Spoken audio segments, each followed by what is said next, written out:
It's time to get sexy on Secular Sexuality.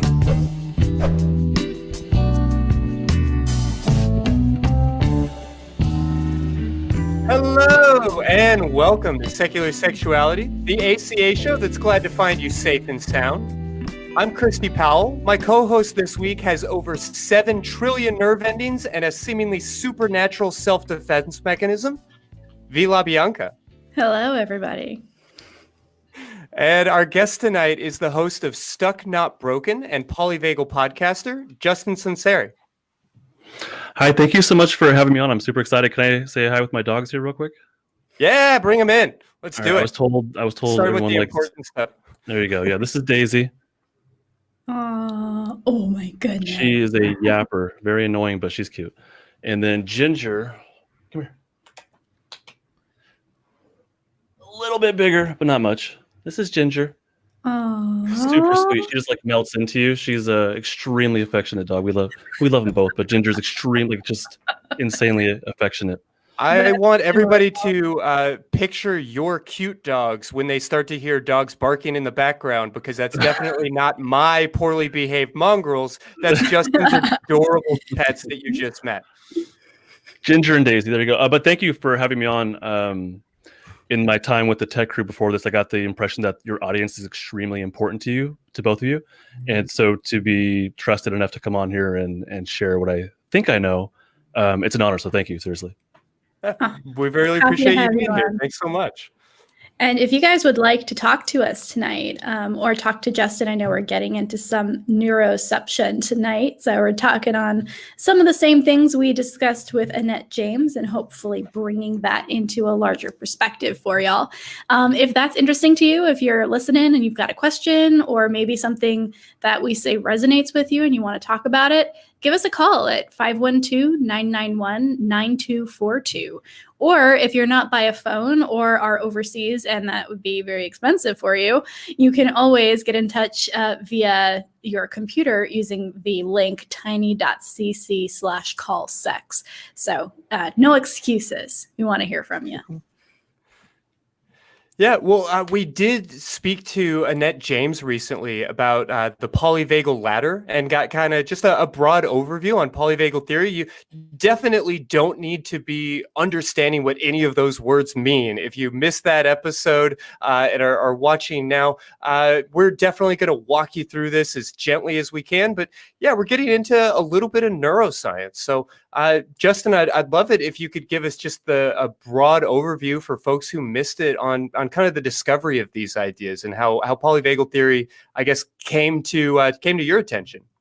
It came to my attention. So I'm a therapist. I work primarily in a public school district here in California. I have some after hours private pay clients, but I work mostly with high schoolers in the school district here.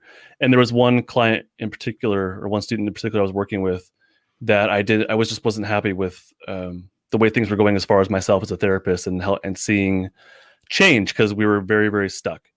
And so there was a heavy history of trauma with this particular student. And that summer, so during the summers, we can meet with students, but usually they want nothing to do with us. So they want their summer breaks with no staff, no school whatsoever, right? So it's a really good opportunity to develop new curriculum or do some professional development, stuff like that. And I told myself, all right, this is obviously, there's a lot of trauma here. I hear a lot about how trauma lives in the body and stuff like that.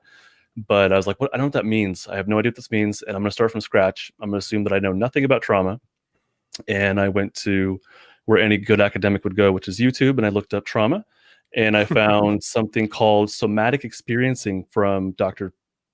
Peter Levine. Mm-hmm. And it's a modality that focuses on the body, on how trauma lives in the body. And so I started learning more about that. And he was doing what looked like, I don't want to use the word miracles. I don't feel like it's the great word for this platform, but it's like, my first impression was like, no, this is nonsense. And like, that's not how this works. But I kept learning, because again, I assume I know nothing, and I was just open to new ideas. And that led me to some lectures by Dr. Stephen Porges. And he's the person who created the polyvagal theory. And his lectures kind of outlined or explained how the autonomic nervous system in particular is involved in trauma, and how we react when we feel more or less safe due to cues from the environment or even internal cues as well. And that's how I got into polyvagal theory. And when I first heard about it, it's tough academic stuff, but I was able to decipher enough of it to be like, okay, I get what he's saying. I can translate this to my clients. I can put the pieces together. And I just became, I don't think obsessed is an understatement. Like, I just was consumed by inhaling as much of this information as I possibly could for quite a while. And then I developed it into the podcast and presentations for the staff at my school and all that kind of stuff. But that's how I came across polyvagal theory. Yeah. Yeah, it's kind of an addicting idea. I was mentioning before the show that I, spent a lot of time this summer going through your podcast and just kind of exploring these ideas, because in therapy, you so rarely get to attach what you see as like sort of the theory of mind to the body and the way that it's operating, and to come at it in this more direct scientific neurological approach. Yeah, but and so the trick is like, how do you take that and decipher it in a way that anybody can understand? And that really is that's the feedback I get a lot from the podcast, is like, now it makes sense finally, and it's in words that I can understand. And my goal was, I have to be able to translate this for my teenage clients that I work with, students, but also for teachers, also for, we have our own police district for our school district. Sorry. So like, how can I take this information and be able to translate it for anybody that comes across it? And that's still my goal, is like, how can I make this easily digestible, but also non-threatening? And we talk about trauma because it has a lot to do with trauma. It's like, how can I present this in a way that people can take in without being overtly triggered, and that the risk is still there, but I feel like I've found ways to minimize that and actually make it pretty fun to listen to and understand. And then people do apply it to themselves. And but yeah, that's the trick, is like, how this information is great, but how do we use this day to day? How do we understand this in a way that's anybody can understand? Yeah. Well, I mean, let me challenge you here by asking you to walk us through the idea of neuroception. Well, so can we go real quick? Can we go through the polyvagal ladder and the basic idea of polyvagal theory one more? Yeah, okay? Please. All right. So polyvagal theory is the idea that mammals in particular, we react to various levels of threats or danger from the external or the internal environment, and that it's an autonomic nervous system thing. So it's not something that we choose to react to. When we talk about like trauma, how people respond to trauma, we use words like flight, fight, freeze, shut down, fawn, like there's all these words out there. But this was specifically, how does the biology react? It's not a choice. It's not like we're choosing these things. So like, how does our autonomic nervous system adjust to various levels of threat or safety? And there's a thing called a polyvagal ladder, which is at the very top of our biology. Our autonomic nervous system is the ventral vagal safe and social state. And these are the biological pathways that are responsible for connection. They're responsible for smiling. They're responsible for, they're very involved in like play. It's all the pro-social kind of things. Below that on the ladder is the sympathetic flight-fight system. And that's responsible for, running away and fighting if need be. And in that order specifically is flight and then fight. And then the bottom of the polyvagal ladder is the shutdown system, which is responsible for dissociation, collapsing, kind of like playing dead or playing possum. So that's the ladder. And where neuroception comes in is really the idea that it's not a conscious choice. I'm not super excited about using a computer as an analogy, but it serves the purpose of, computers are pre-programmed to respond to inputs, right? When I press the enter key, the computer program will drop down a line or whatever it does, right?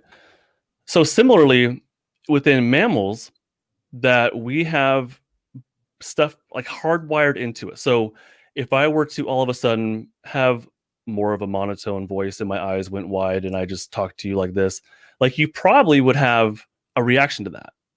If I executed that correctly. I'm pretty nervous, so I don't know if it came across right. But but if you saw someone in real life who was very wide-eyed, no facial affect, awesome that my phone went off right now, no facial affect, that you would react to that. You would either have a heart rate go up and you don't choose it. Your heart rate just goes up. Or even possibly that shutdown system would come alive, and you might feel something in your stomach, like, ooh, like this is just a creepy thing going on here, right? So that's neuroception.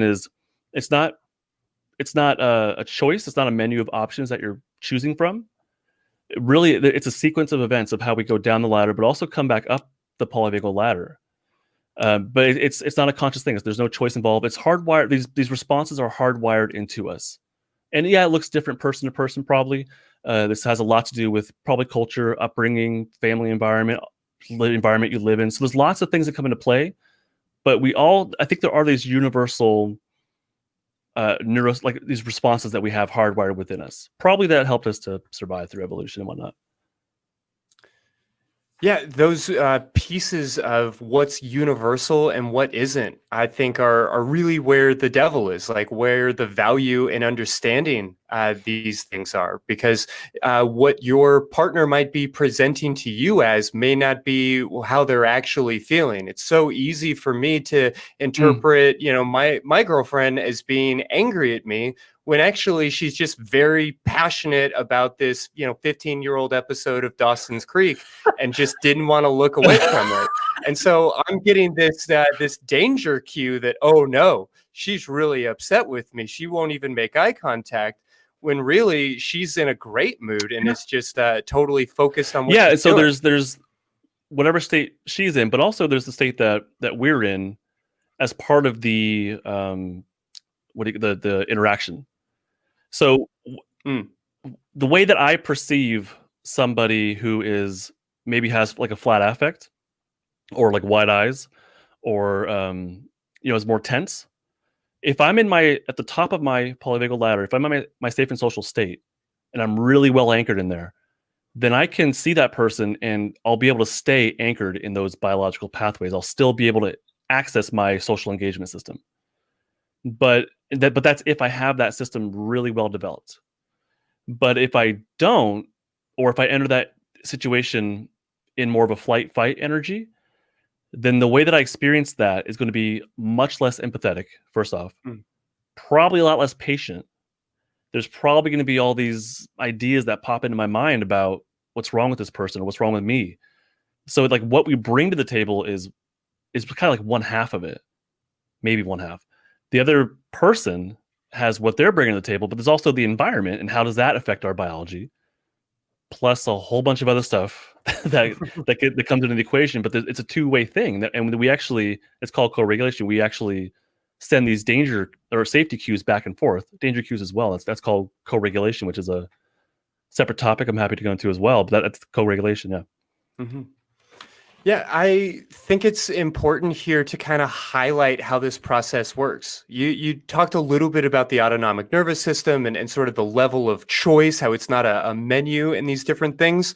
But I really want to point out how this is distinct from ESP or some other like supernatural pseudoscience and clear up that misconception. How are people like receiving and processing these danger and safety cues?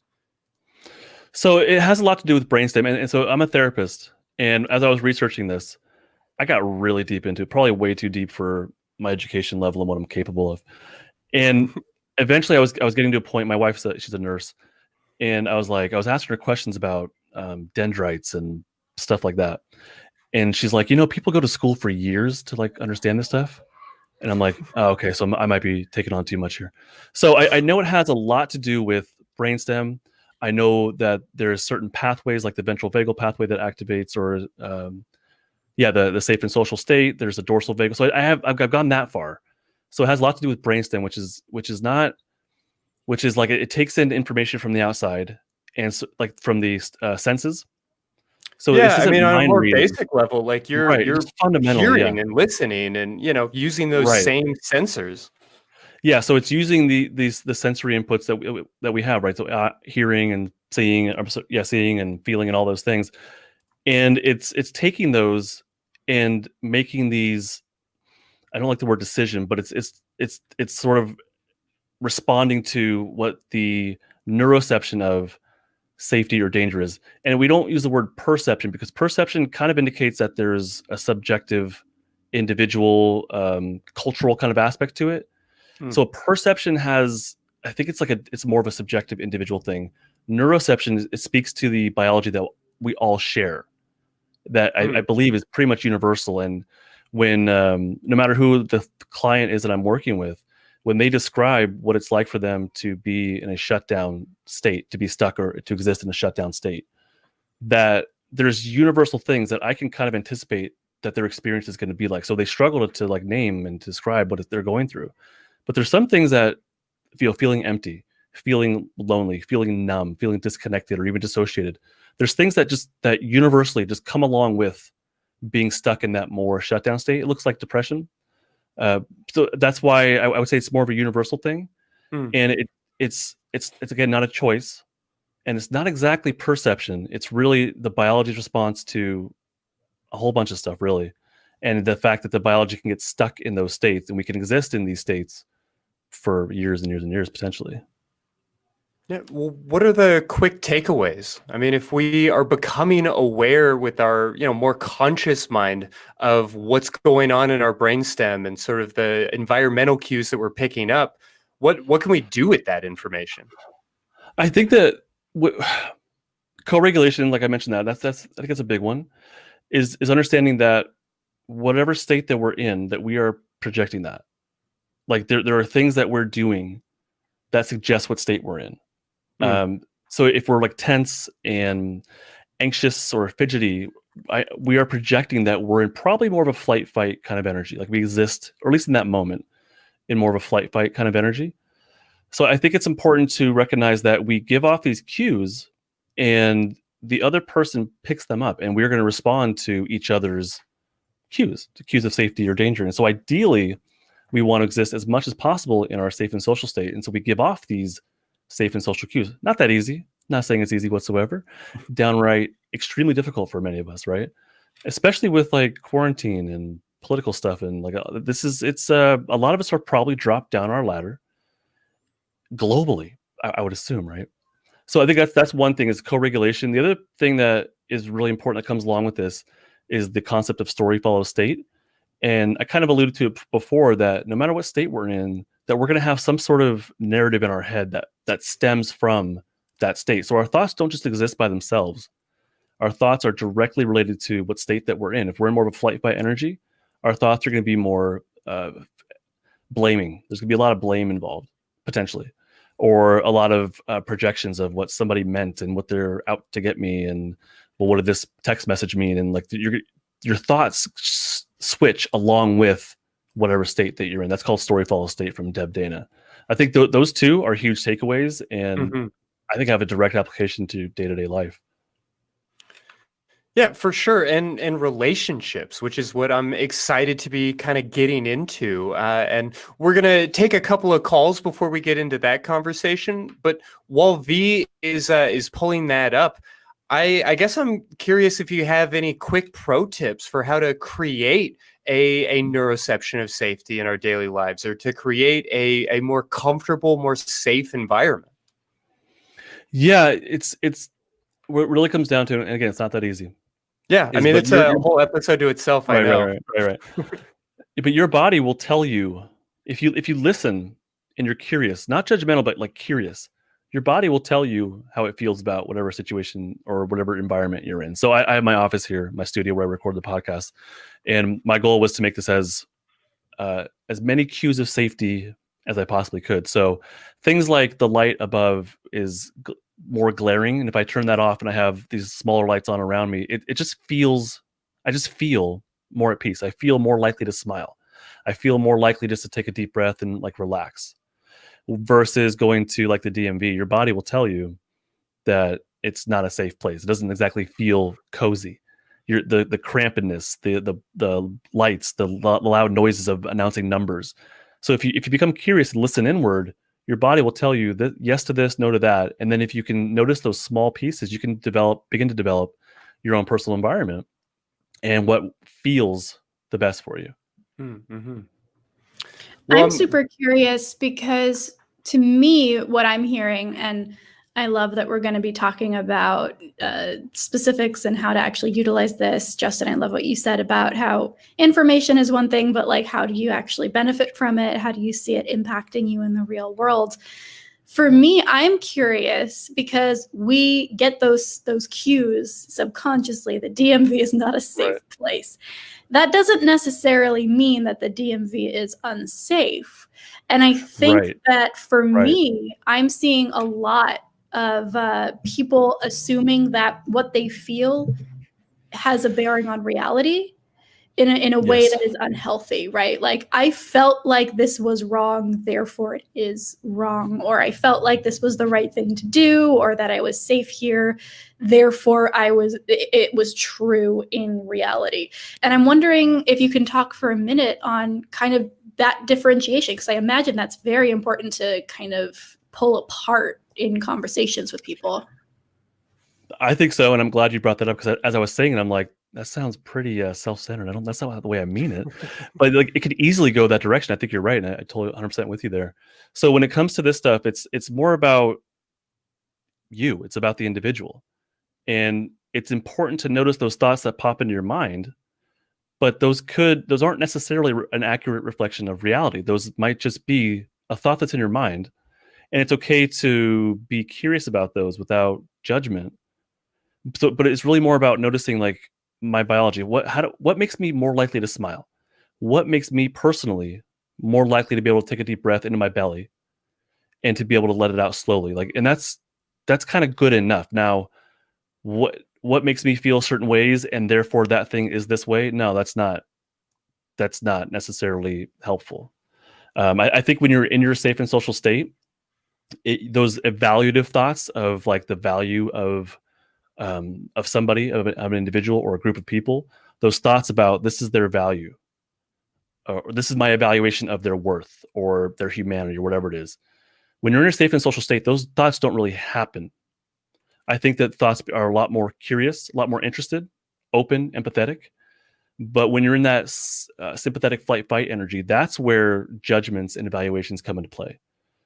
You know what I mean? So it's important to recognize what thoughts are in you, but these are not necessarily reflections of reality.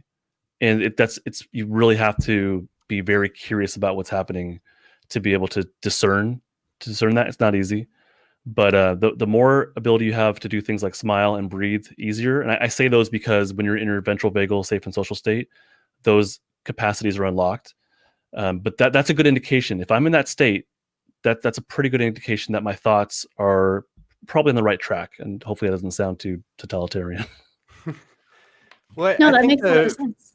Yeah, Okay. I think the frame here is not about assuming that these neuroceptive cues are accurate, but that recognizing that your brain is taking them in, and then going in and taking your wise mind and your conscious awareness and sort of evaluating what is otherwise like an unconscious kind of thought, and bringing that to bear. So yeah, by understanding these things, I think we can control our environment a little bit better to maybe close off some of that unnecessary noise. Yes. that applies to your relationships as well. The people that you allow into your life or have earned a spot in your life is, there's people that you might call friends that you don't really feel safe around. Like, you don't really feel connected in. You don't really feel, safe. So I think the individual aspect of polyvagal theory is extremely important when it comes to who do you allow in your life and what does your environment look like. Yeah, all those things. Wonderful. All right, are you ready to jump on the phones? Yeah, let's take some calls. I'm excited to talk to Tim in Texas. Tim in Texas, welcome to the show. How can we help you tonight? How y'all doing? So I recently had someone who was very close to me, who I love like a member of my own family, come out to me and completely, shocked me, saying that, over the past year they've come to realize they are transgender.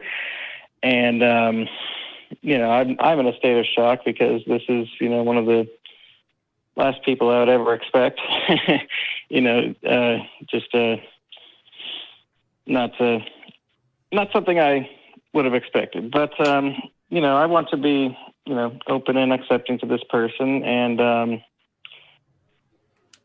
so they recommended one book to me. Are you familiar with C.N. Lester? They wrote a book called Trans Like Me. I'm just trying to kind of understand these issues a little better because, while I've been open and accepting to trans people, I really don't know any. I've come to realize, and it might just be like baggage from my religious upbringing that I haven't really dug in on the issues. I've just been like, okay, I'm cool with that. So, what do you guys recommend? Yeah, well, that's a really good question, and I love that you're calling in, Tim. Some of my favorite calls on the show are from people who have somebody in their life come out or challenge them in some way in a preconception that they might have had, and are asking for advice. So thank you, first of all, for calling in. I can recommend you books all day, and I have no doubt that Christy will recommend you at least one. But my instinct here, while I always am all about, yes, learn the issues, understand how to be a good ally, understand what you're voting for and the background of people who are running for office and their approach to trans issues, that's all very important. That can take a seat for a minute, though, I think. Right now, your friend, this person who came out to you, is probably very nervous. And that has nothing to do with how you dealt with the situation. It's an internal thing where they are thinking, did I mess this up? Or is Tim going to look at me differently? Do I need to perform for Tim? What if Tim messes up and uses a different name for me, or maybe the wrong pronouns? And how do I approach that? And will that hurt Tim? So they're in their own head right now. And what you can do for them is just be there and be willing to see them as they are and continue to treat them as somebody that you love. That by itself will allow them to continue to open up to you and talk to you about their experience. And that is going to give you a wonderful insight, not into all trans people, right? Because no one is a monolith, but into the experiences of this particular person. If you want to get onto the internet, I recommend following trans YouTubers specifically. A lot of them talk very openly and plainly and without any kind of aggression about their transition and about how people see them and about trans issues. And it was very helpful for me while I was coming out to kind of have those other people on my screen in my ear kind of telling me, oh, this is the language to use. Oh, this is what this means, right? It's a lot less scary when you can look at other people and see them as people, kind of like what Justin was saying, right? It's not from a place of, I'm going to be defensive, but rather from a place of curiosity. So maybe just make sure that you're asking the right questions and telling your friend that they still matter to you, because I guarantee you that's top of mind for them. Mm-hmm. Yeah. Okay. I like the if anyone, I like the humanity part of it. That's where my thought went to immediately was just the shared humanity, and no matter what that looks like person to person, we all have that in shared. And that's, if you start from there, I think empathy is probably easier to access, and curiosity and whatnot. And just recognizing that coming out is an inherently scary thing, and that this is likely a pretty difficult time. So, being a little extra supportive the way V described, I think is really valuable. Mm-hmm. Yeah. For me, it's just been, thinking about it. And after the initial shock wore off, I just kind of realized, oh, this person still has all the same interests that we share. We're going to probably hang out together the same way. And so did Christy have a book to recommend? Because I just started the one that that person recommended. So I'm always looking for more, and not just not just like the stories and the rhetoric, but also like the actual science and evidence behind gender. That's something that I really want to dig into, because I'm very scientifically minded, and it took me to read a lot about, for example, when I came out of religion, it took me to read a lot of evolutionary biology to get all the young Earth creationism out of my head. So I'm just trying to I feel that get struggle. over hurdles of that. This summer was like the first time that I actually felt like I had any real grasp on evolution, because I definitely made it all the way through school without anybody being particularly concerned about making sure I understood it. I'm actually going to resist the urge to point you towards a particular book because I do have a collection of resources and some different scientific studies that I've put together and shared on the show before. And I can drop that in the show notes of this episode as well. That'll kind of walk you through some of the science, what we know and what we don't know, in identifying and recognizing how transgender identities exist in the Bible, in the body, how they exist in the body and how they exist under the microscope. But more important than any of that, I think, is about kind of putting the academia aside and being a person with this friend, being a little bit more comfortable and kind of emphasizing, like we keep saying, the humanity of this conversation. Because regardless of what is going on inside their body, regardless of what their hormones or their nervous system happens to look like, this is a human being who's telling you about themselves. And I think that is what you need to kind of focus in on. And the best way to ease through some of this discomfort for you might be a little bit of academic study. And I don't want to stand in the way of that. Learning's always a good thing. Educate yourself is a great practice.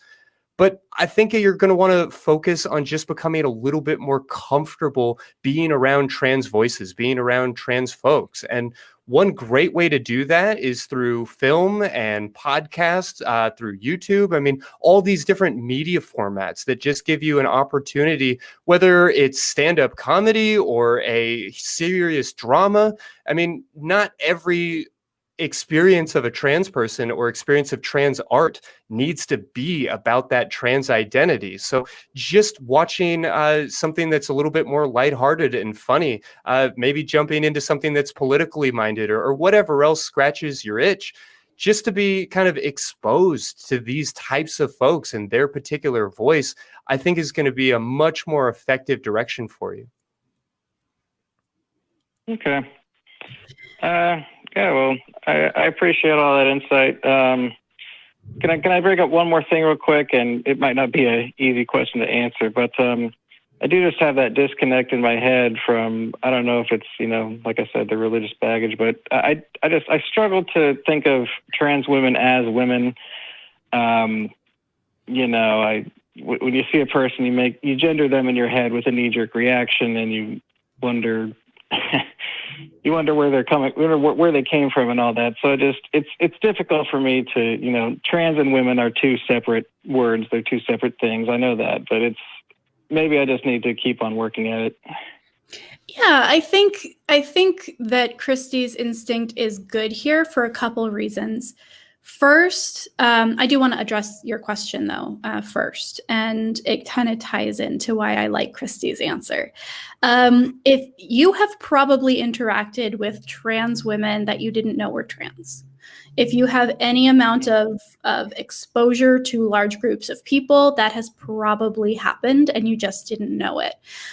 So when people say, I can't see trans women as women or something along those lines, I'm not attracted to trans people, the response that I usually ask is, well, what about that is universal, right? There are trans women who pass and there are trans women who don't. And if you're going to start listing bodily attributes like, oh, well, what about the way the face is shaped, or, whatever you're going to point to, I can point to a dozen cis women who share that same trait.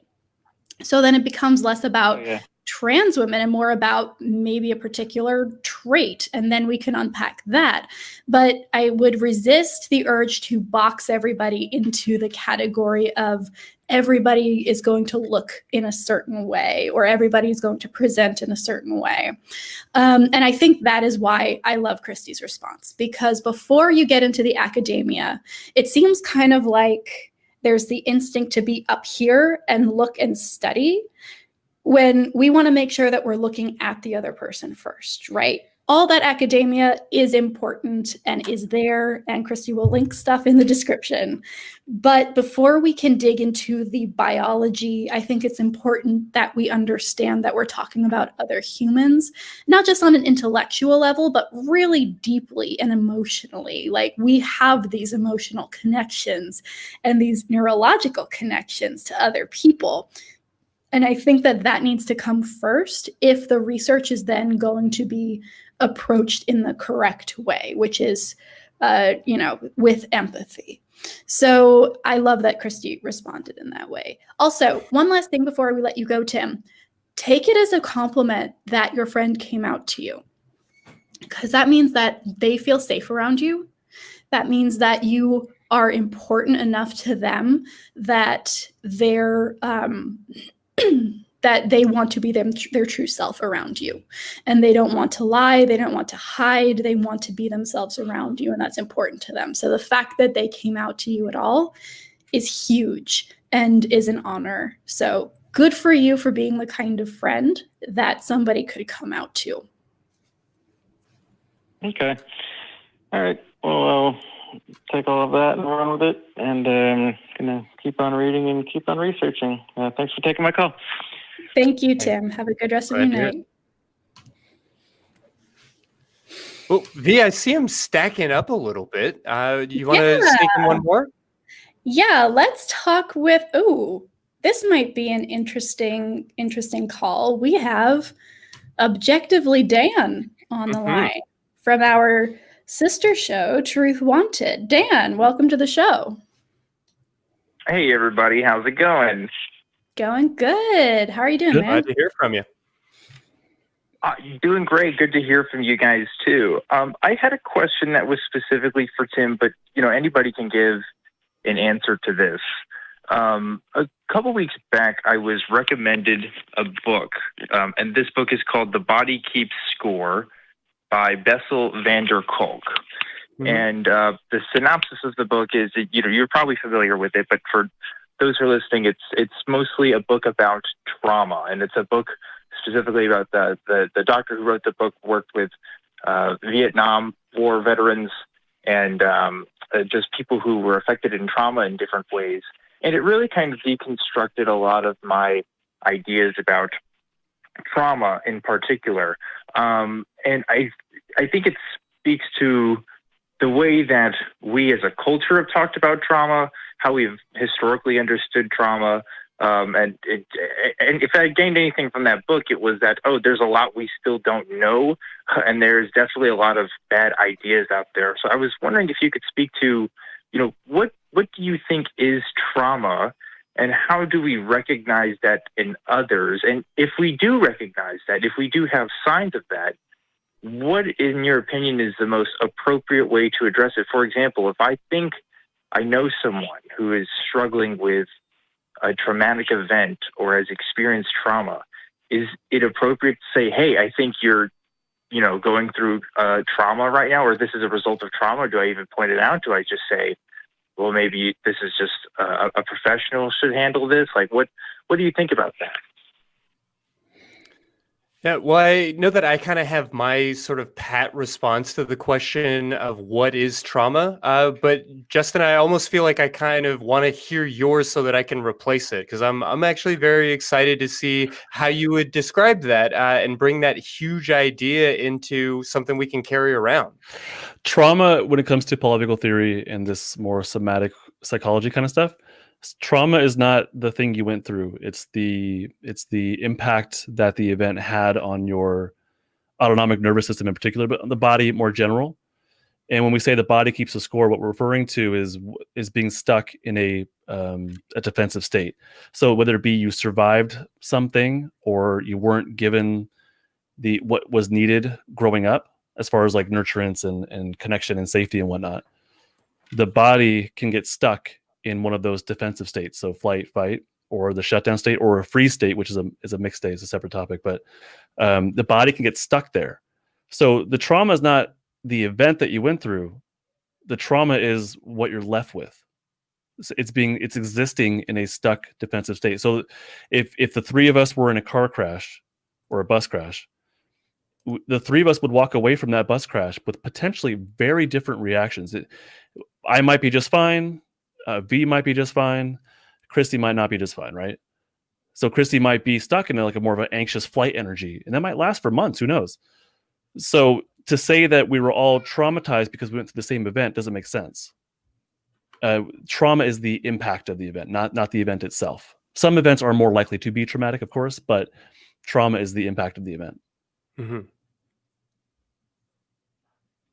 Yeah, as far as whether or not to like identify or bring that to somebody's attention, right. I think it really just has to do with where they're at, what that relationship is like. I mean, imagine yourself walking up to your partner and being like, "Are you angry? It seems like you're angry right now. You're definitely angry, aren't you?" Like, depending on how you go about that, it's definitely going to play a little bit differently. I don't think that it is inherently a bad idea to gently suggest to somebody, hey, perhaps you're feeling a little bit triggered right now. Maybe what you're feeling is not really tied to what's happening in the moment. Maybe you're bringing in some baggage from the outside. I mean, it's not like that sitcom conceptualization of a sleepwalker where you have to like pretend it's not happening and not wake them up or anything silly like that. I think it's okay to bring these things to people's attention. But yeah, you want to do that incredibly gently and mindful of the fact that not only can that be sort of a difficult thing to have somebody point out in you, depending on the nature of the relationship and the dynamic and everything else, but also you're pointing it out probably at a moment where they're not super receptive to anybody else's opinion about their behavior. So, tread very gently, but know that, yeah, it's a nice ideal to have, or a nice service to offer, if I can frame it in that way, assuming somebody's in a place to receive it. That is super delicate ground, and I think the way to approach that might not be, well, hey, this is what I'm seeing and you're doing this, but I love you, I'm really worried about you.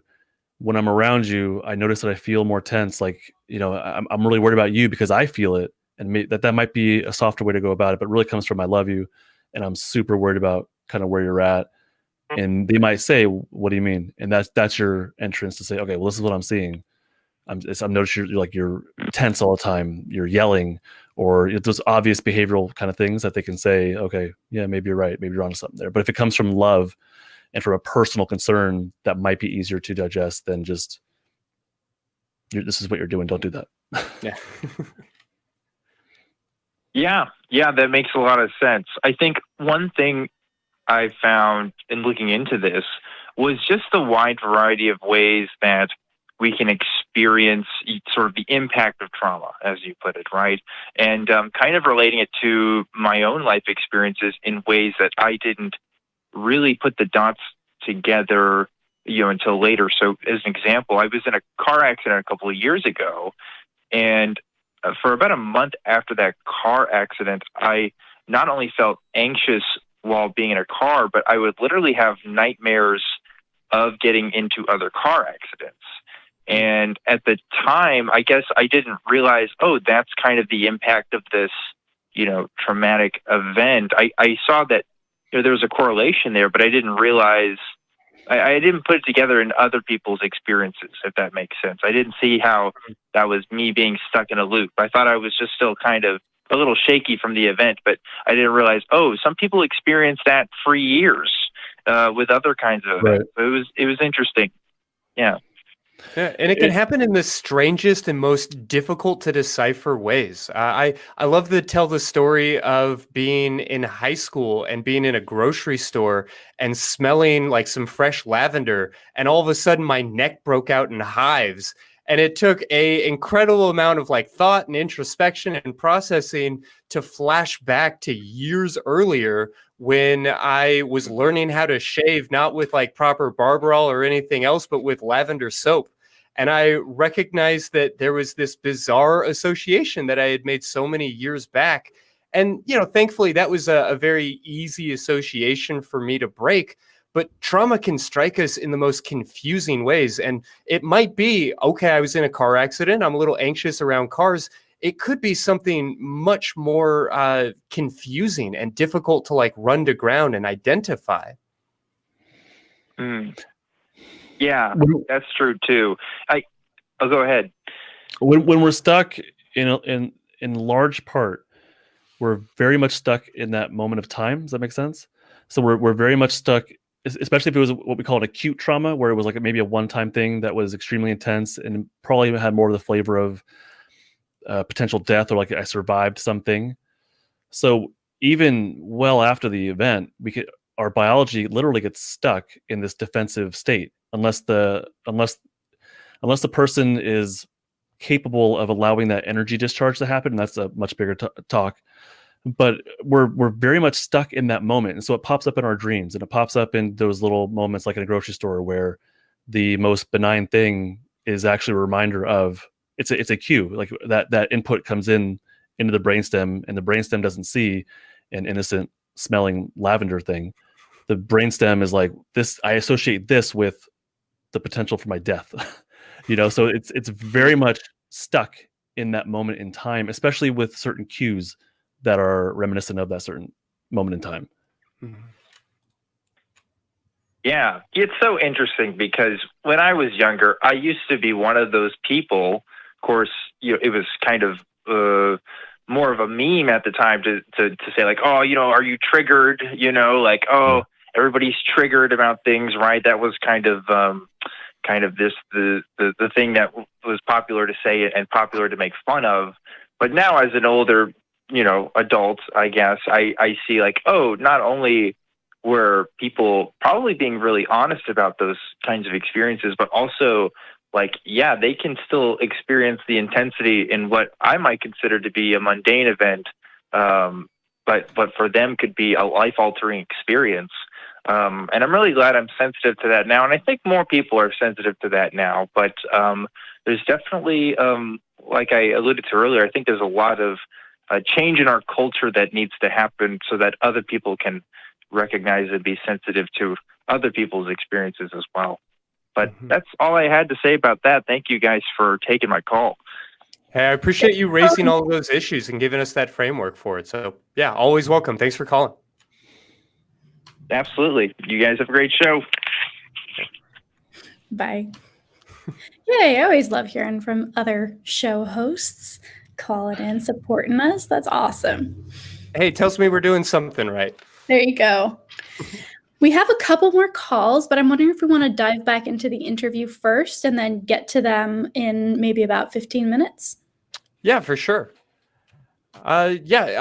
Justin, walk us through a little bit how a couple can be intentional about using this information to create or just maintain a safe environment. Something where it's actually adaptive to be social and be comfortable with each other. I think that a lot of this is the individual pieces of the couple. So the co-regulation is essential. The cues that you're sending back and forth. So that's essential to the functioning of a couple. But both the individuals within that interaction ideally are accessing as much of their safe and social state as possible. So part of this is individually, what can we do as far as our own work, our own growth, our own trauma healing if need be.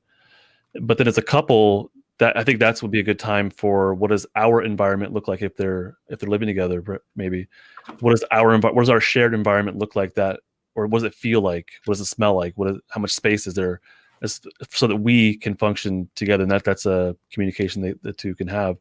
But to me, that it's the individual pieces are extremely important to. Ideally, you want two people coming together that are in their most safe and social state possible. Mm-hmm. Ideally. Yeah. Are there things that we can control for to try and create that situation, or to try and encourage ourselves and the person that we're with to be, a little bit more comfortable? I know you talked about how much you've worked to curate your office and create Right. this like environment that's welcoming. How do we replicate that, or even just be aware of it when it's not under our control? Individually, that's doable. So I guess my hesitation here is when we think about things in terms of couple, and makes sense because of what we're here for, right? But when we start to think about, if I change myself, then this person will change, which is true. But if the motivation for changing yourself is to get someone else to change, I don't know how well it's going to go. So Sure. it's ideally, we have two individuals who are like, I just want to grow for me. And that will naturally affect the other person.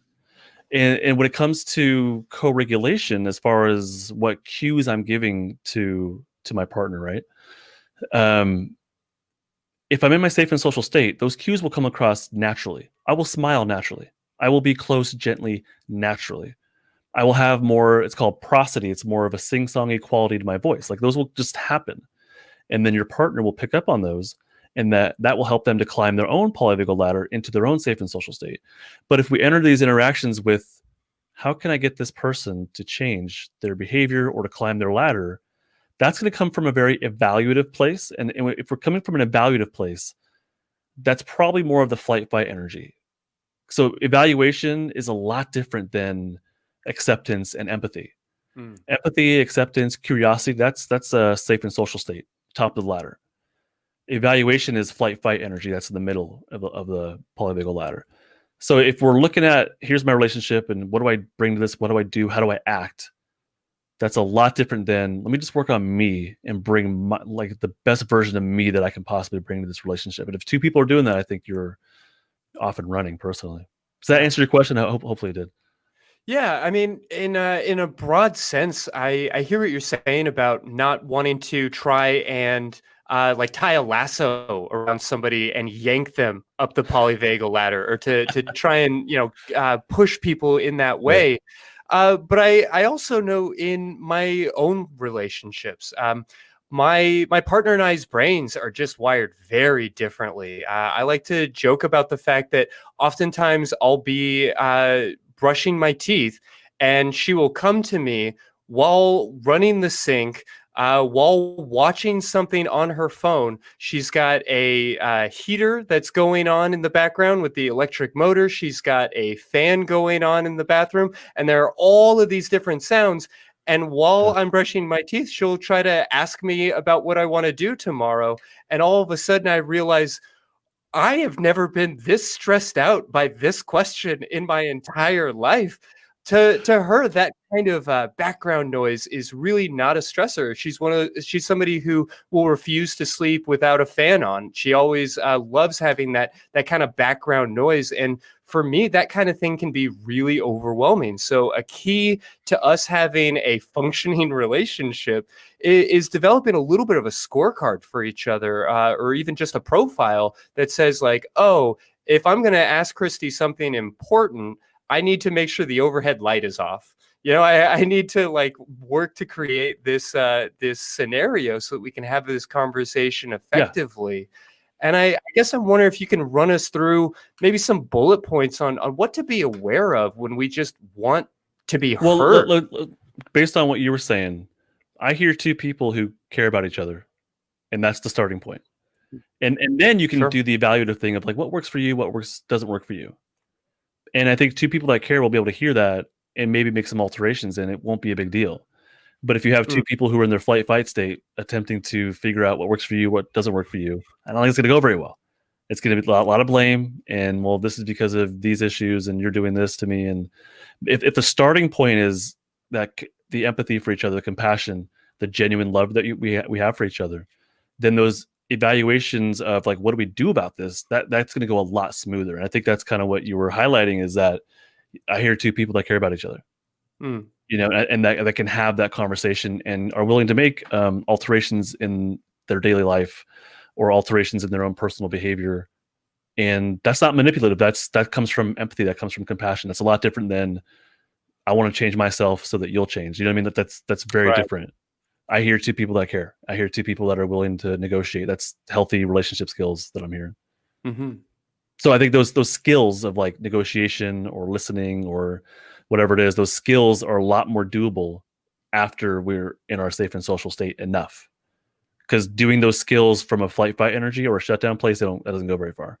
But when we're in our safe social state, then those skills that we've learned maybe as a couple or as an individual, those go a lot farther. Yeah, what should we be looking for to develop those skills? You know, if somebody is just being exposed to these ideas for the first time, maybe they have never stopped to think about the fact that having a candle lit can, you know, cause a lot of stress, or maybe when they are cooking, having the radio on versus talk versus music can be stressful, but they've never really looked at their life and put that together necessarily, and are kind of carrying that stress without having brought it to awareness. Are there any pieces of our life or of our environment that you might encourage us to be just more mindful of, or to perhaps take a look at if we are, you know, feeling stressed and not knowing why some of the time? The frustrating answer is all the pieces. All the pieces. I mean, how much clutter do you have in your space? How many crumbs are there on the table? That for me is crumbs. How much mail is piled up on the? I'm not talking about my own family here whatsoever. How much mail is piled up on top of the counter? What's the lighting like? It's all these pieces of the environment, and every single one of them is going to have some sort of neuroception of safety or danger, and probably not, you know, enough to send someone over the edge, but it's enough. But those little buildups, those accumulation of things. So it's the accumulation of environment, but also the accumulation of how we interact with each other. Like, you know, trying to talk during brushing my teeth, I can't really respond to you. So these little things that add up, and I think all these little pieces can be discussed and negotiated. Hopefully I'm answering the question that it's being helpful here. Yeah, I mean, I recognize how individualized this all is. So right, that's the thing. Yeah, the real takeaway is, not to create this like perfectly soothing spa atmosphere, so much as to just be willing to, I guess, flex on what's going on. I think Dan, our last caller, did a great job of kind of highlighting the fact that some of these things might seem unimportant or just not intuitive to us. Like for my partner, the fact that there's all that background noise isn't a problem. Like, I don't know that she would have ever been concerned about it. And her willingness to like hear me out when I say, for me, it's kind of a problem, is maybe the biggest goal or aspiration here. Yeah. So the willingness is a big deal, right? And what I don't want is for people to hear this and beat themselves up because they are not willing. Willingness, the willingness to work with your partner, the willingness to change some of your behavior, is not something you exactly. I don't choose to be willing. I am willing to work with somebody when I'm sufficiently self-regulated. Like, I don't just turn it off and on, right? My empathy, I don't just turn it off and on. When I'm sufficiently self-regulated, that comes along with it. It kind of like it unlock. So with the polyvagal ladder, these different states unlock different skills or capabilities or functions. Not just physically, like when you're in a safe and social state, you can use the restroom. When you're in a flight fight energy and you actually have to run away from danger, no one's going to the bathroom, right? So the ability to use the restroom, the ability to hug somebody, is only available when you're in your safe and social. The ability to smile is not available unless you're in your safe and social state. And so willingness and listening and negotiation, all these things, you don't just turn on. You have to be sufficiently self-regulated.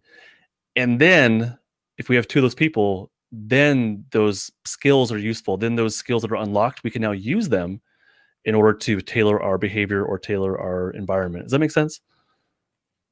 Okay. Yeah, I think I'm following. I am curious if you have any kind of final takeaways on maybe how to apply this, or even just be aware of it in daily life. You know, I hope that even if we're not being hyper evaluative and stressing about our environment, that, you know, we can all kind of step out of this just noticing that the way the world looks to us may not be how it feels to everybody else.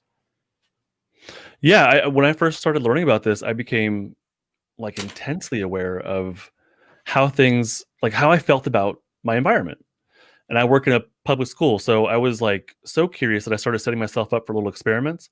And like right when school let out, there's this flood of kids that just rush out, right, to get to their parents or whatever. Back when we were allowed to go to school. So I would position myself in a place that was probably the most conducive to stress. And I'm a staff person, so it wasn't too weird, but I just stood there while these kids just like swarmed and like ran out of the classrooms and were screaming and yelling and pushing each other. And I just noticed how I felt about it. Like, I was just curious, like, what is this level of intensity? How do I feel? How does my biology respond to this? But I was also looking at the kids and like how they respond, how many of them were in their safe and social state. And I set myself up to see like, how do I feel? And I think people can do that. It's just notice, like, how do I feel based on someone's voice, say based on someone's appearance, based on how much proximity I have to in my environment. How does something taste? Like, how does my biology respond to that? And I think a really good measure of that is, am I more or less capable of smiling? You know what I mean? Like, if you taste something bad, you're not going to smile, probably, right? But if you taste something that's just like, ooh, like that just tastes good, a smile comes along with it. And so if you can begin to notice that, for me, I notice tension in my chest. If something's more sympathetically charging, like flight fight energy, I'll notice it here. That's usually where that lives. And because your heart rate goes up and there's a little bit more pressure on the chest.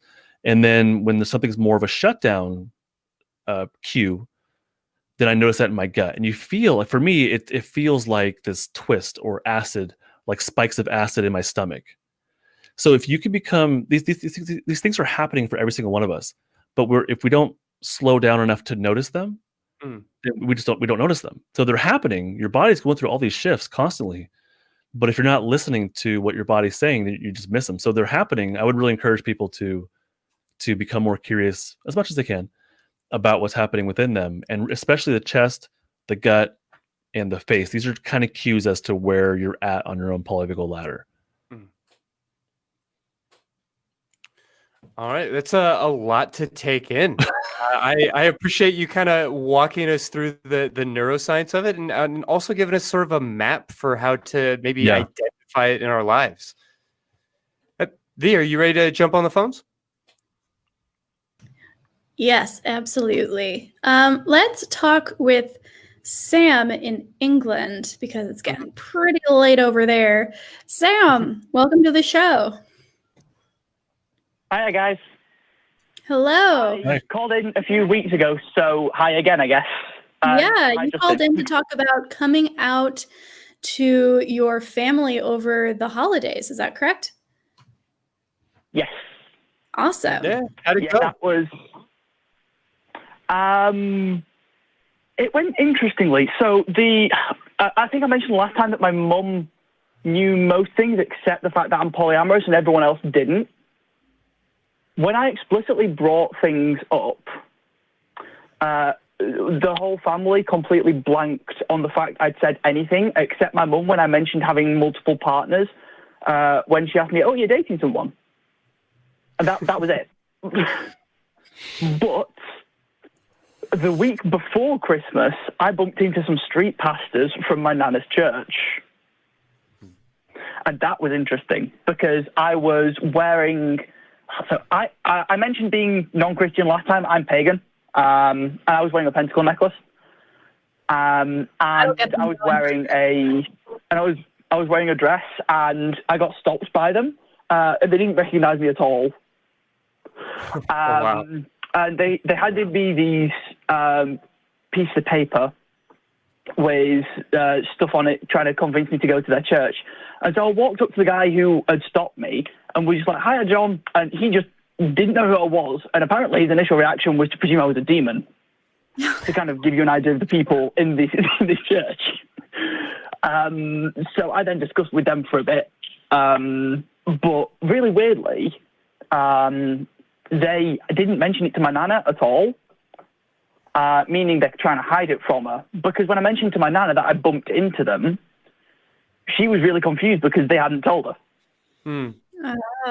Interesting. Yeah, So what was the kind of... Yeah, I mean, it definitely sounds like you've had an interesting holiday season. What was the temperature in the room after you came out? You made it sound like people just sort of glossed over it and maybe were supportive, but maybe more dismissive. I don't want to speak for you. I mean, what was that like? Not even supportive. they passive aggressively move the topic on. I'm sorry to hear Yeah, that. sounds about right. and- That's been my experience for the most part as well. It's like, let's just pretend that didn't happen and move on. Yeah, however, I am taking a massive positive from it that I have the precedence now that I do not have to tell them when big things happen because they don't care.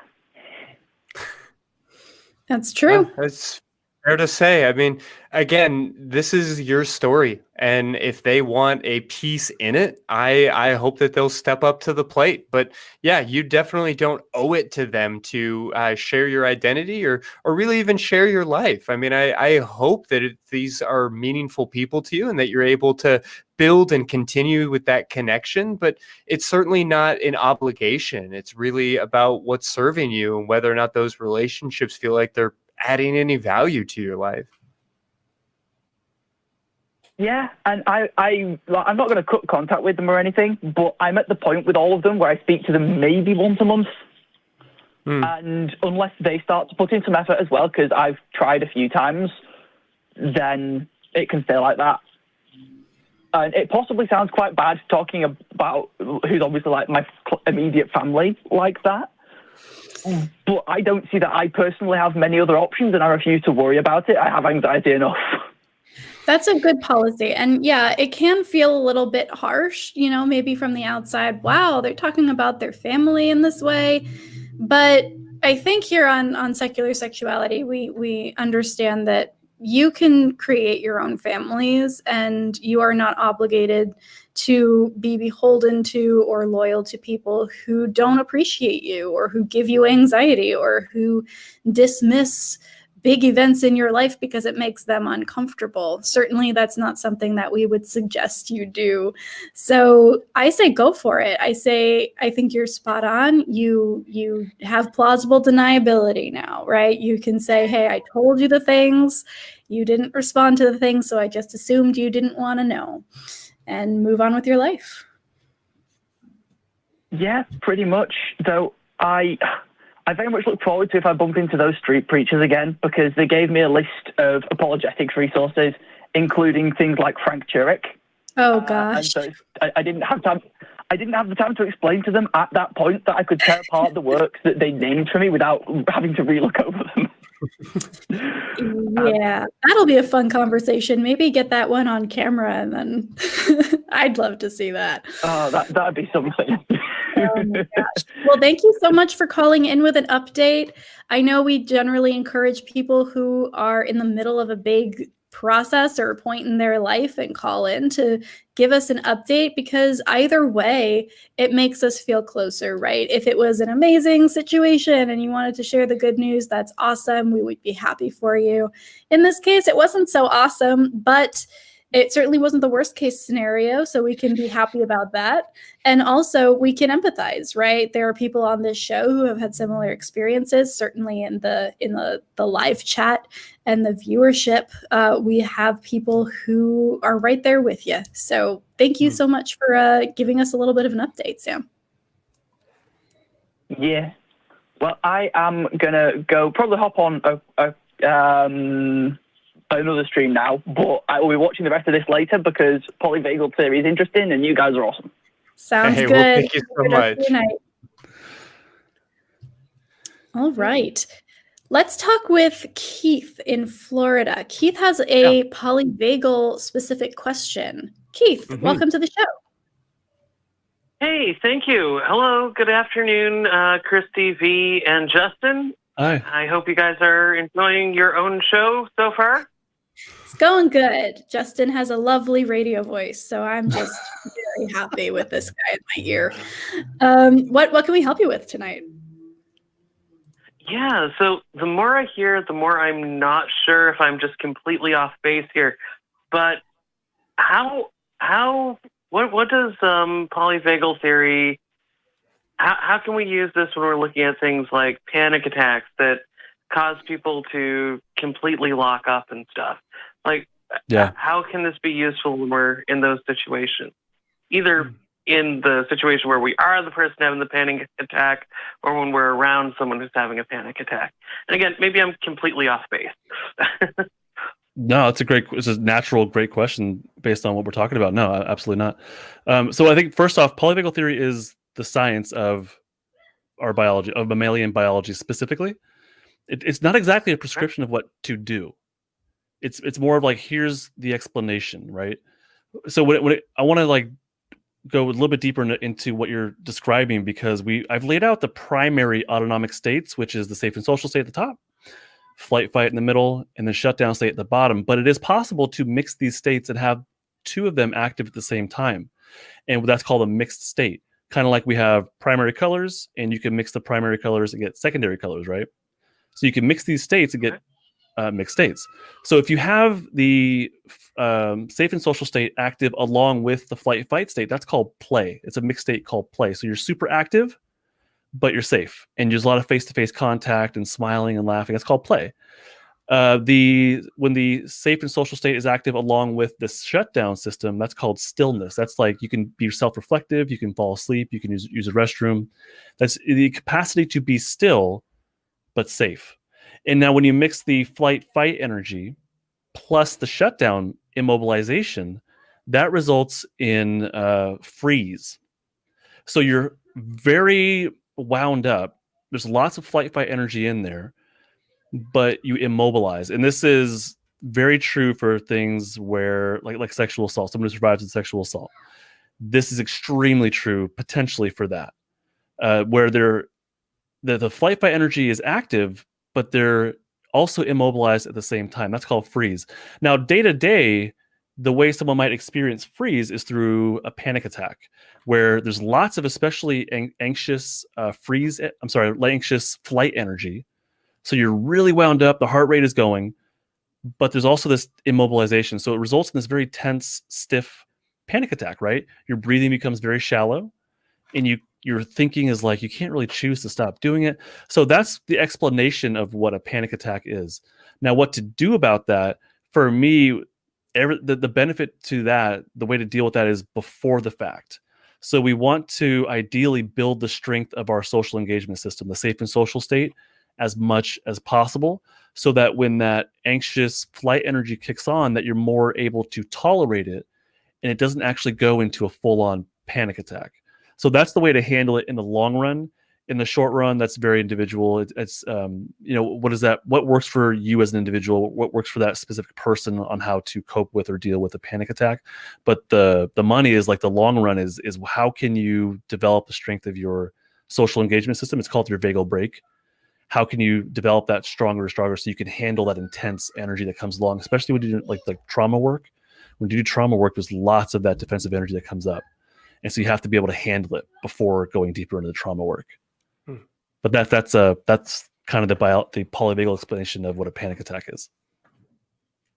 So I actually so I have issues personally. You've got me off on a tangent now here.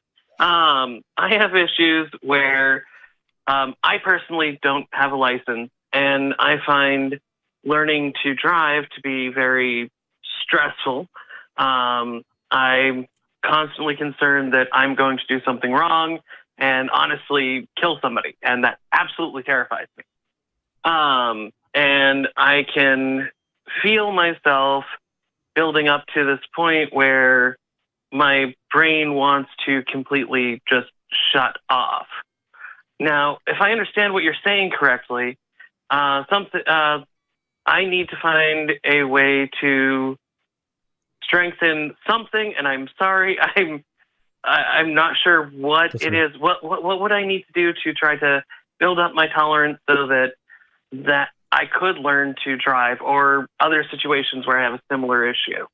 It's called the vagal brake, and the vagal brake is not a thing that lives within our brain or something. The vagal brake is the influence of the social engagement system on the heart. So if your social engagement system is active, that keeps your heartbeat at a calmer pace. If the vagal brake comes off, which meaning if your social engagement system is inactive, your heartbeat goes up instantly, like significantly, and your body is now primed for running away or fighting. And this could be this could be so many different scenarios. So like for me, I love doing these interviews, right? Or I love doing presentations, but my flight energy kicks on. The more I do them, the more I build my comfort level and whatnot. I get less flight energy every time I do them, but every time I do something new that I don't have a capacity for, like doing this live, I feel more flight energy because this is new for me. It's out of my comfort zone, and the way that I am tackling this is basically going head on into it. But I can also do things beforehand, like I played with my son. We ran around, we were hitting each other with swords. Like I had all this energy, and the way I used it was by playing. I saw Christy right before the thing started. I think he was dancing. Was that what you were doing, Christy? I don't know if I would call it that, but I was, getting in sync with the music a little bit as the intro comes in. That's what it was. Yeah, it's a stage presence thing. Come on. So part of it is building the strength of your vagal brake. So spending more and more time in your social engagement system as best you can. It's not easy, I know, but the best you can. But the other part of this is when you do notice that sympathetic energy come up, is to know what works for you. And for me, drawing is a good way. Playing. I also know that if I look at safe faces, so I looked at V when I was feeling like really kind of like, whoa, like my energy was going way up a little while ago. I looked at V's face. V has a very safe and social face for me. It's a beautiful smile. It was like I instantly just felt like, okay, I can breathe. I'm okay, and I got back on with it. So hopefully that makes sense. That building the strength. That's the best thing that any guest on this show has ever said. So congratulations. I think I bring my A game. The takeaway here is put a picture of V on your dashboard, and or a Jesus or whatever, just helps you feel more comfortable, right? Yeah. Those are the two options, by the way, V or Jesus. Right, exactly. There you go. So part of this is long. Wow. Part of this is the long-term building of your vagal brake is essential. And that's really what kind of the heart of therapy is, I think. But the other part of this is in those short-term moments where you are in a panic attack, or you do feel that energy building up before it's a full-blown panic attack. What works for you? And so looking at someone's face that's safe, that could be very helpful. I used to do presentations, and I would feel my energy getting really wound up. And I knew for me that if I leaned forward, I don't know why, if I leaned forward, that was soothing for me. So I told my co-facilitator, I'm like, hey, if I do this, that means I'm like, you need to take over. Because if I lean forward on a chair, that tells you that I need to like re-regulate, self-regulate. So it's like noticing the energy building up, and then noticing for you in particular what works. And you have to be really curious and kind of experiment and just notice what works for you as a way to cope with or deal with a panic attack. That's really interesting. That makes a lot of sense, actually, because I, amongst other things, also have terrible anxiety with pretty much any social situation. Yeah, me too. And I know that if I have somebody that I know and trust around, that it's easier for me to throw on my public persona and such. Okay. Yeah. Yeah. Hey, thank you very much for that information. You're welcome. Yeah. You're very welcome. And I'm 100% with you. I can't stand social situations. And I feel like I'm a pretty safe and social person, but like, I don't know, something like I can't stand potlucks. I cannot stand I'm tired of signing birthday cards. I am tired of showing up for baby showers. I'm sorry, but I am. And I know that about me. And I know that if I have to go to one of these darn things, I do really well in the back, and I'm fine with that. And I know that there's a couple of people in the room that I feel really good with and just safe, and I can function just fine. So I just make use of that, and I don't judge myself for it. And at this point, all my coworkers know that about me. And it's like, I don't want to be here. Here I am. I'll be in the back. Just let me do my thing. Well, thank you so much for calling in, Keith. That's an awesome question, and good luck learning to drive. Thank you. Yeah. Have a great night. You too. Appreciate it. All right.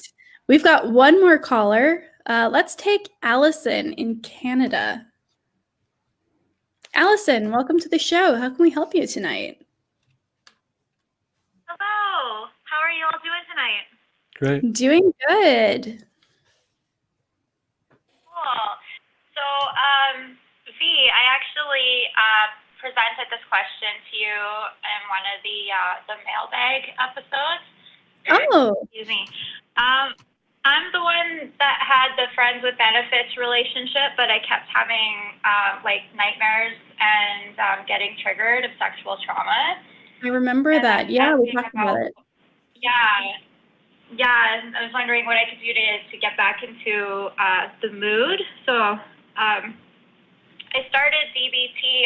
I'm on I just finished week 5, and I thought, and that has really, really helped. But I did talk with my friend, and he just kind of decided that he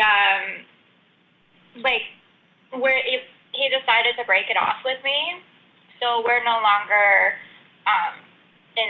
we're not speaking, but it wasn't an ugly breakup or anything. But I did want to hear what Justin thinks about nightmares and trauma, and then trying to have intimate relations during when that happens. My first thought is that's it's gonna, and this is not supposed to sound insensitive whatsoever, but that's a very tall order. To be able to, I mean, it's depending on where someone's at, how stuck they are, how much defensive energy, all this comes into play. So my head's kind of swirling, honestly. But we'll talk about nightmares first. With nightmares, it's very common when it comes to trauma that someone will have nightmares or flashbacks even when they're awake. So it's extremely common, and again, your body is not you specifically, Allison, but just in general, that your body is stuck, very much stuck in this time period, especially if you went through some sort of acute trauma. And so as that defensive energy lives within you, and it does for a very long time, or it can, even when you fall asleep, you don't exactly, and I hate to be a downer, but you don't really get an escape for there's no reprieve, there's no escape from it, because your conscious mind, I know that we want these things to stop and go away, but your body's not on board exactly, not yet. And so your body's like, I went through this thing, and now I have all this stuck defensive energy that has not served its purpose. It's there for a reason, and it hasn't served its purpose. So even when you're asleep, I'm going to try to discharge this. And that's kind of my interpretation of why nightmares happen, is that even when we are asleep, our body's attempting to self-regulate. And when I do dream work with my clients, what I notice is that in the images and the themes of their dreams, it actually looks like a polyvagal ladder. It looks like they're trying to climb up it. And sometimes they'll wake up in the middle of it, so they don't actually get to the discharge. And there's all these things that come into play. But to me, dreams are, the body doesn't stop. That defensive energy has to come out at some point. And so even when we're asleep, it wants to discharge that defensive energy. And it's story follows state. So that energy attempts to surge. The story in your brain, or even I think the dream, matches the state. So it follows the state. And so it's going to be nightmares. It's going to be images of the thing that happened, potentially.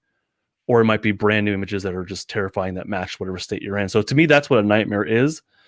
And I do think it serves a function. It's just while you're asleep. So it's kind of hard to consciously embrace that process and allow that discharge to happen. But I do think nightmares are there for a reason. I forgot the second part of your question, Allison. Hopefully that was helpful first off, but I forgot the second part of your question.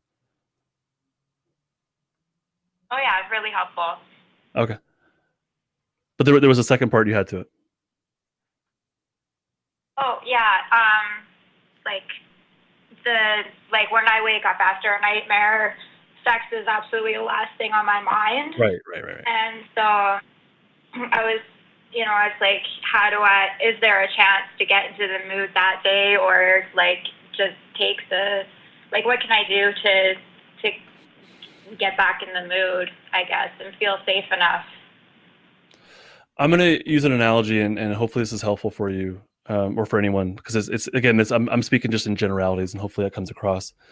But when we go through, let's say someone went through a war trauma, and they have that stereotypical loud sounds trigger me, and I go into my defensive energy. If they're in a situation where they're in loud sounds, that defensive energy is going to come up. So if someone has been through sexual trauma and now they're in a situation where sex is possible, that the energy is probably going to come up, right? So that's expected. I would expect that to happen. The fact that it is happening tells me that somebody, like, yeah, you're in a traumatized state, and now that we're in a similar enough situation, that energy comes up. That stuck defensive energy, which is probably going to be triggered by sex. Yeah, that makes sense. So the where I would go with that, though, is, and again, Allison, this is not just for you, but this is for anybody, is what I know we want to have healthy sex lives, but until we're in the place where we can have that healthy sex life, why would we expect to make that happen? And maybe I'm hearing you wrong, Allison, but in general, why would we put ourselves in a situation where because it feels kind of like pressure, like I have to put myself in the mood, I have to do this, I have to feel the right way. And if it's for me, like, if I'm not there, I'm not there. You know what I mean?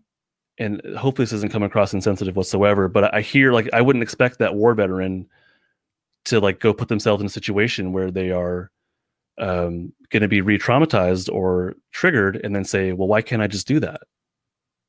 Does that make sense? And hopefully this is helpful. I'm sorry.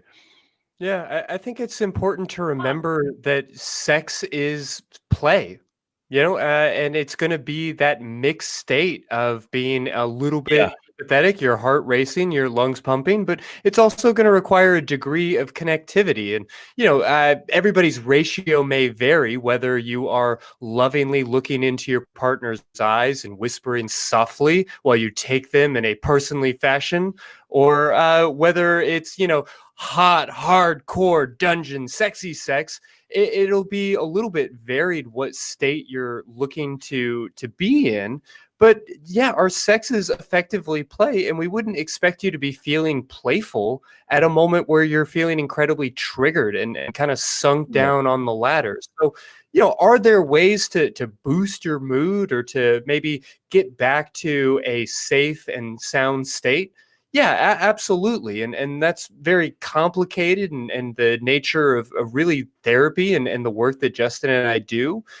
So yeah, there are certainly some ways to go about these things, but I think that all of that is going to be kind of couched in the goal is that you would be the best possible version of yourself, the most comfortable version of yourself. And that doesn't necessarily mean pushing yourself to get into a sexy mood or, trying to force yourself into any particular box. Agreed. Yeah, definitely. Like, I absolutely want to avoid just having sex for my partner's benefit and, like, force myself in and then just end up being like, okay, I'm doing this for you, let's just hurry up and get it over with. Like, and I never want to do that again. Like, I've done that in the past, and I don't want to do that again. So, like, I just say no and sorry, and, I explained why and, like, what was happening and what I was thinking and little details of the nightmare and stuff, and told him it had nothing to do with him at all. And, he was okay but disappointed, and, like, I just haven't been in the mood at all, and this has been going on for months, so I guess he's just like, okay.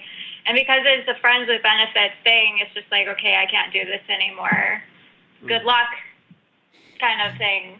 So I'm sorry to hear that. That's always rough, even if it's not a traditional official relationship. Parting ways can hurt, but I'm glad that it came as a result of you standing up for yourself and not compromising for somebody else and making sure that you were taking care of you first. That's really good, and that is going to inspire really good, healthy relationships with people who respect you in the future.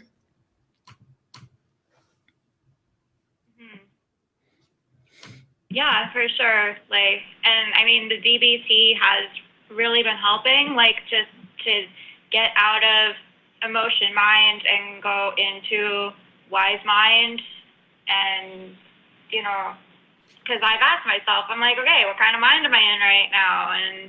And just think, okay, well, what would bring me, what would center me, and it's like, okay, well, what are the facts?